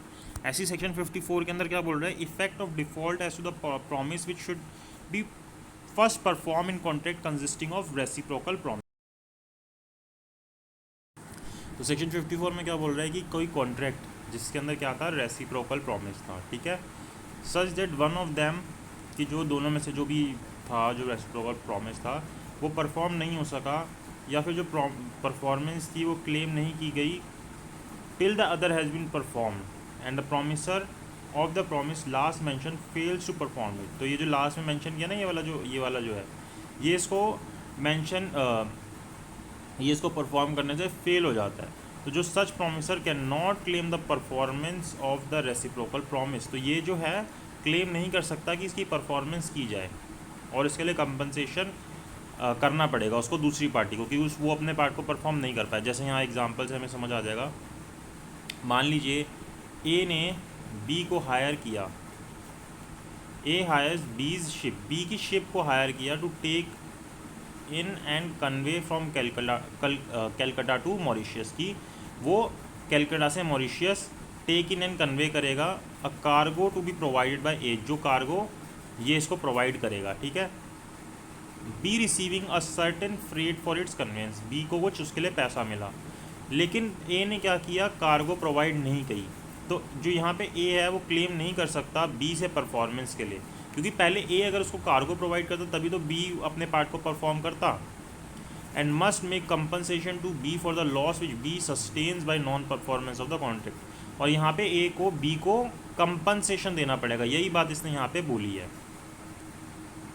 इसी तरीके के एग्जाम्पल और भी हैं। सेक्शन 55 में क्या बोलता है कि जब कोई पार्टी, जो कॉन्ट्रैक्ट के अंदर कोई पार्टी है, promises to do certain thing at और बिफोर द स्पेसिफाइड टाइम, कि मैं स्पेसिफाइड टाइम से पहले ये काम कर दूंगी, या फिर certain thing before a specified time, और फेल हो जाती है वो काम करने के लिए, ठीक है, जो उस स्पेसिफाइड टाइम से या उस स्पेसिफाइड टाइम पे, तो जो कॉन्ट्रैक्ट है जो किया गया था वो क्या हो जाएगा, वॉइडेबल हो जाएगा। किसके ऑप्शन के ऊपर, प्रॉमिसी के ऑप्शन ने। ए ने बी को बोला था कि मैं ना स्पेसिफाइड टाइम से पहले ये कर दूंगा, तो हम ये काम कर दियो।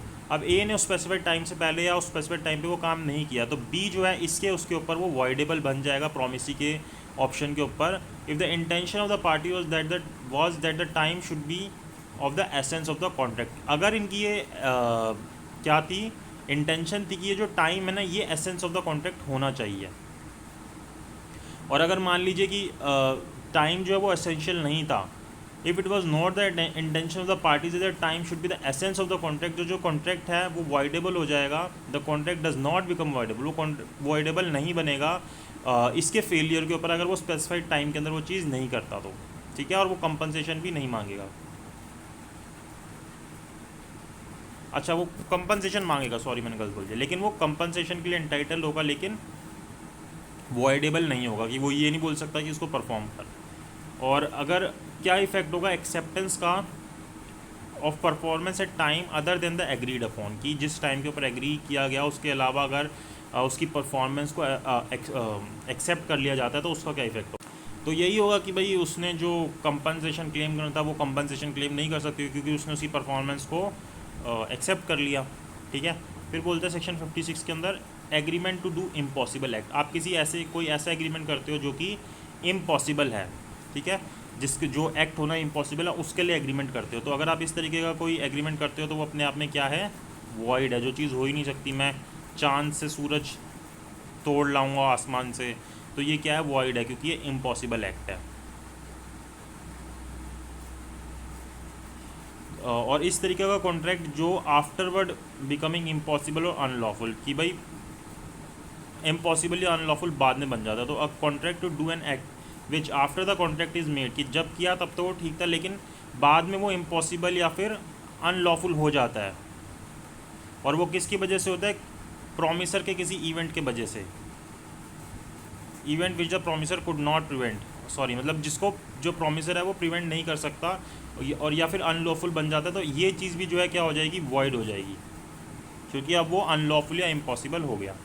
ठीक है, तो अगर इसके लिए कोई कंपनसेशन जो है नॉन परफॉर्मेंस के लिए दिया जाएगा या नहीं दिया जाएगा, जो इम्पॉसिबल या अनलॉफुल एक्ट था उसके लिए ये बता रहा है। तो अगर जब कोई पर्सन जिसने प्रॉमिस किया था कुछ काम करने के लिए, जो उसको पता था या फिर उसके पास रीजनेबल डिलीजेंस थी, जब वो उसको कर रहा था कि शायद ये जो मैं प्रॉमिस कर रहा हूँ, and which the promise did not, और जो प्रॉमिस था उसको नहीं पता था कि ऐसा कुछ हो सकता है, कि वो इम्पॉसिबल या अनलॉफुल हो जाएगा, तो ऐसे केस के अंदर जो प्रॉमिसर है वो कंपनसेशन पे करेगा प्रॉमिसी को। कितना कंपनसेशन, जो भी लॉस हुआ है प्रॉमिसी को, कि भाई तेरे को पहले से पता था कि ये चीज़ हो सकती है, इम्पॉसिबल हो सकता है, अनलॉफुल हो सकता है, तूने फिर भी इसके अंदर एंटर किया, तो फिर इसको कंपनसेशन पे कर। ठीक है, वो यहाँ पे एग्जांपल दे रहा है कि ए जो है बी के साथ एग्री करता है कि वो मैजिक ट्रेजरार उसको ढूंढ के ला के देगा, तो ये ऐसा एग्रीमेंट क्या है, वॉइड एग्रीमेंट है। अब यहाँ पे रेसिप्रोकल प्रॉमिस किया जाता है ऐसी चीज़ करने के लिए जहाँ पे लीगल और इलीगल दोनों चीज़ें हैं।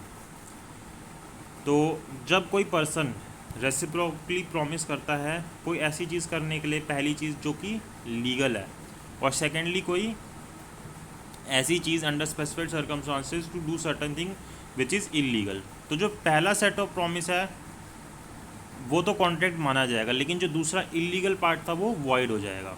जैसे कि A and B agrees that A shall sell B a house for 10,000 रुपये। ठीक है, ये एग्रीमेंट हुआ, ये सीधा सीधा दिख रहा है, ठीक है, तो ये कॉन्ट्रैक्ट बन गया। लेकिन but A B uses it as gambling house, कि बी ये कहता है कि मैं इसको गैम्बलिंग हाउस के तौर पर यूज़ करूँगा, तो ए जो है उसको कितने रुपये पे करे, ए ही शेल पे ए, तो वो ए को कितने रुपये पे करे, 50,000 रुपये। तो ये जो दूसरे वाला पार्ट है ना, ये क्या हो जाएगा, वॉइड हो जाएगा, वॉइड एग्रीमेंट हो जाएगा। सेक्शन 58 बोलता है alternative promise one branch being illegal, in case of an alternative promise one branch of which is legal and other illegal, the legal branch alone can be enforce.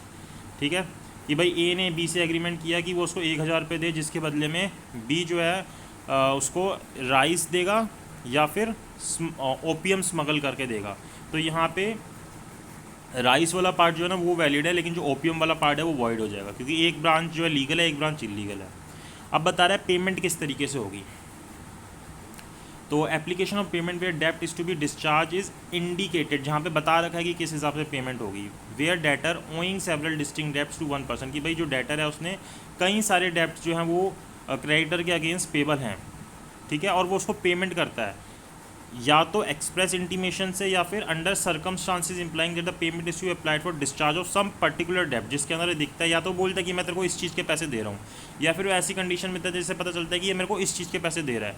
तो जो payment है अगर उस accept हो गई तो वो उसी तरीके से फिर अप्लाई होगी जिस तरीके से या तो बोला गया या जिस चीज़ के लिए वो पेमेंट की गई है। जैसे मान लीजिए ए ने बी के 1,000 रुपये देने थे और बाकी और अमाउंट भी देना था, ए ओज be among other debts 1,000 rupees. ठीक है, upon a promissory note which falls due on the 1 जून, और जो कब ड्यू होता है 1 जून को होता है। He owes B no other डेप्ट ऑफ दैट अमाउंट, तो 1,000 रुपये का कोई और अमाउंट ड्यू नहीं है, ए ने बी को और कोई 1,000 रुपये नहीं देने। तो 1 जून को अगर ए जाके बी को 1,000 रुपये देता है तो यहाँ पे वो किस चीज़ की पेमेंट कर रहा है, अपने प्रॉमिसरी नोट की पेमेंट कर रहा है। तो यहाँ पे जो है पता चल रहा है कि वो किस चीज़ की पेमेंट कर रहा है सर्कमस्टांसिस के हिसाब से, तो यहाँ पे माना जाएगा कि उसने वो 1,000 रुपये प्रॉमिसरी नोट के पे किए हैं। सेक्शन 60 बोलता है एप्लीकेशन ऑफ पेमेंट वेयर डेप्ट is to be discharge is not indicated, जहाँ पे इंडिकेट नहीं किया गया।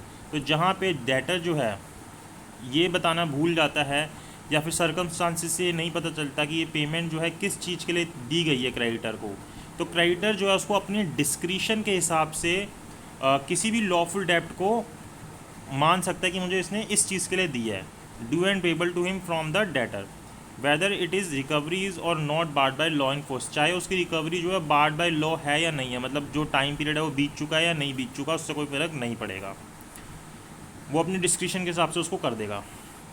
सेक्शन 61 क्या बोलता है? सेक्शन 61 बोलता है कि application of payment where neither party appropriates, कि जहाँ पे दोनों पार्टी अप्रोप्रिएट नहीं करती तो उस वहाँ पे क्या करोगे? तो जहाँ पे कोई भी पार्टी जो है अप्रोप्रिएशन नहीं करती तो जो पेमेंट होगी वो किस हिसाब से, कौन से डेप्ट को डिस्चार्ज करेगी? ऑर्डर ऑफ टाइम के हिसाब से, ऑर्डर ऑफ टाइम के हिसाब से डिस्चार्ज होगा।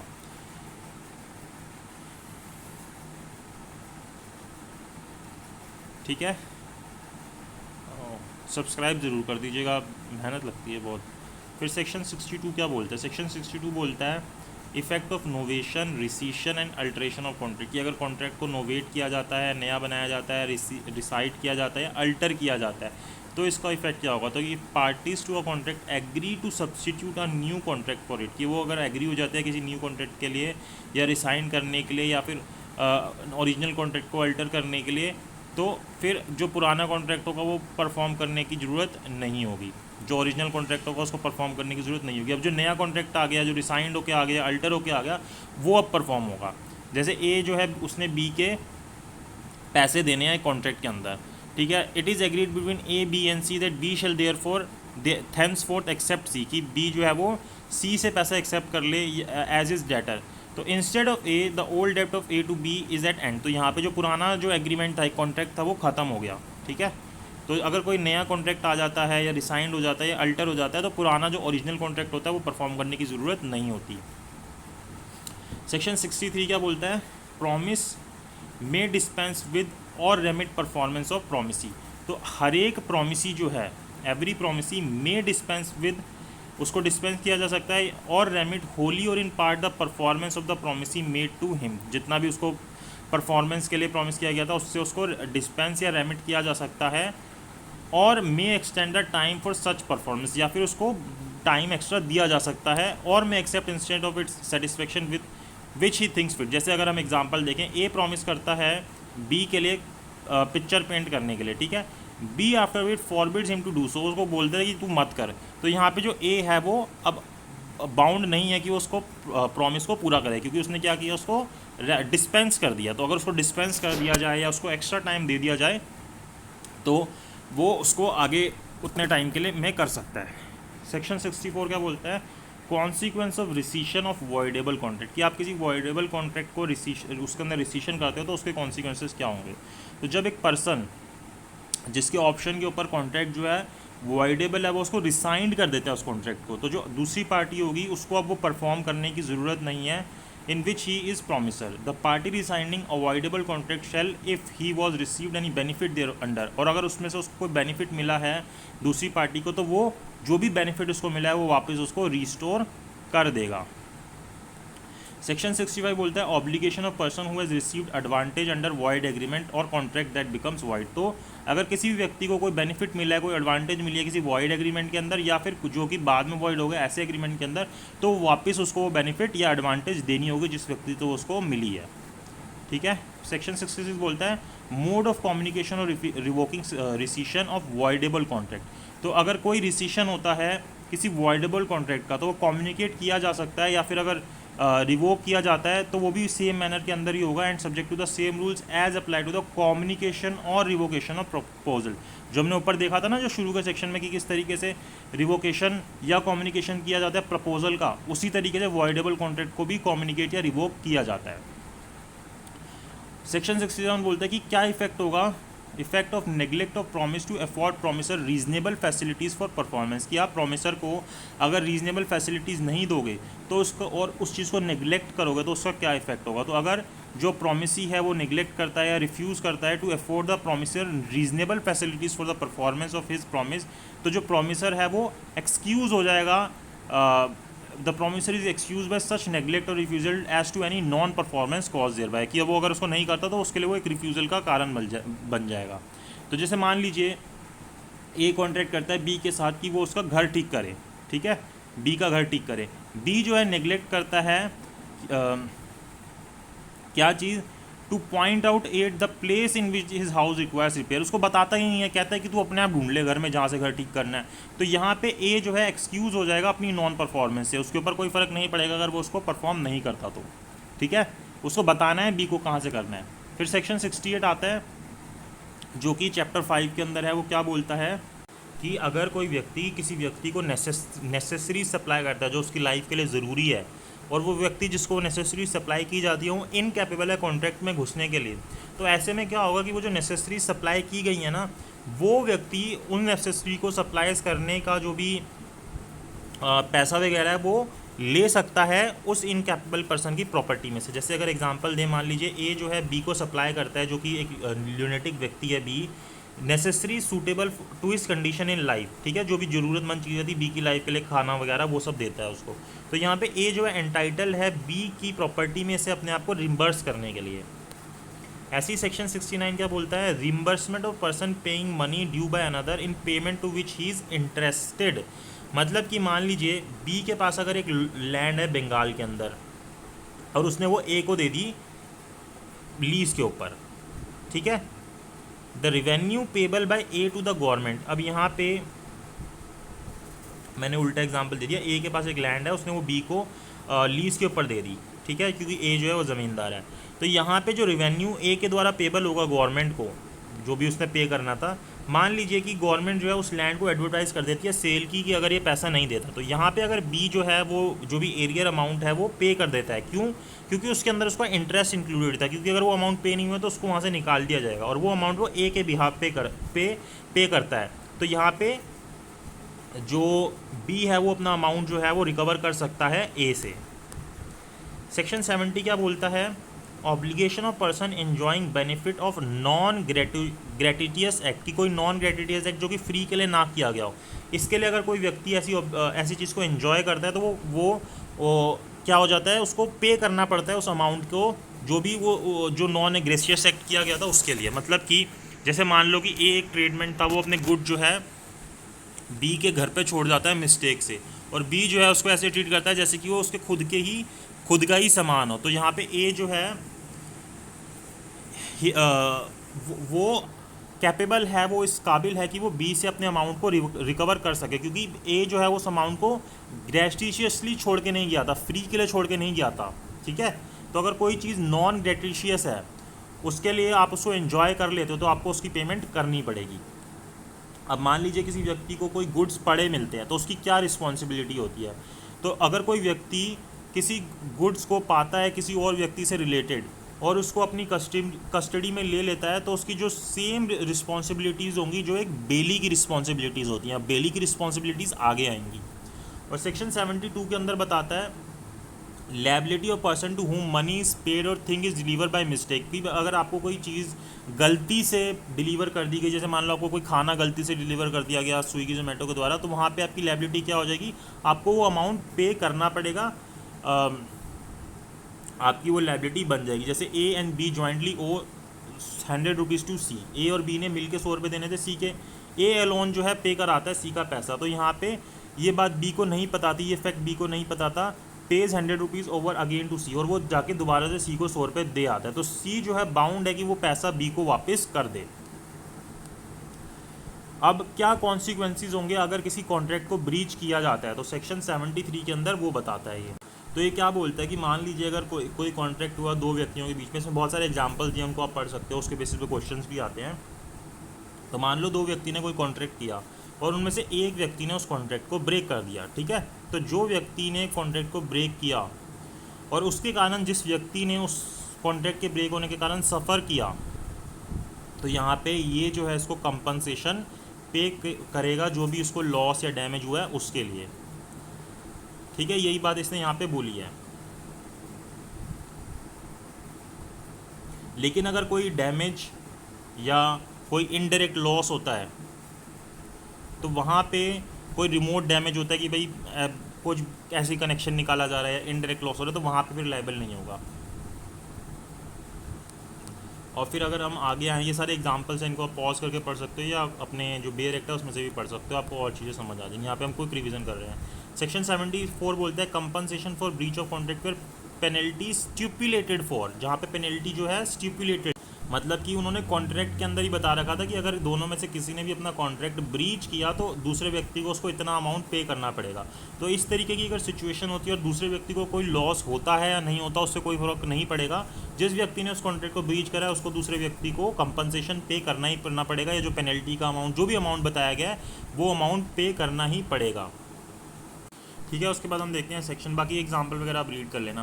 और उसके बाद हम सेक्शन 75 देखते हैं, पार्टी राइटफुली रिसाइन कॉन्ट्रैक्ट की। कोई जो पार्टी सही तरीके से कॉन्ट्रैक्ट को रिसाइन करती है तो वो भी एंटाइटल्ड होती है कंपनसेशन के लिए। मतलब कि जो हमने एग्जांपल पहले देखा था ना, यहाँ पे भी वही एग्जांपल दिया गया है। मान लीजिए ए ने बी के साथ कॉन्ट्रैक्ट किया कि वो उसके लिए गाना गाएगा अगले 2 महीने तक, हफ्ते के 2 दिन उसके थिएटर में।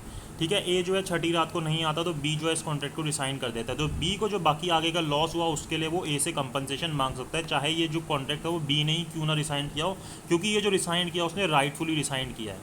तो यहाँ तक हमने सेक्शन 75 समझा। इसके बाद जो आगे के जो स्पेशल अब स्टार्ट होंगे उनको हम पार्ट 2 के अंदर कंप्लीट करेंगे, जो यहाँ से इंडेमनिटी एंड गारंटी से स्टार्ट होते हैं। तो इस वीडियो के लिए इतना ही। अगर आप वीडियो अच्छी लगी तो लाइक कीजिएगा, शेयर कीजिएगा, सब्सक्राइब कीजिएगा। Thank you so much.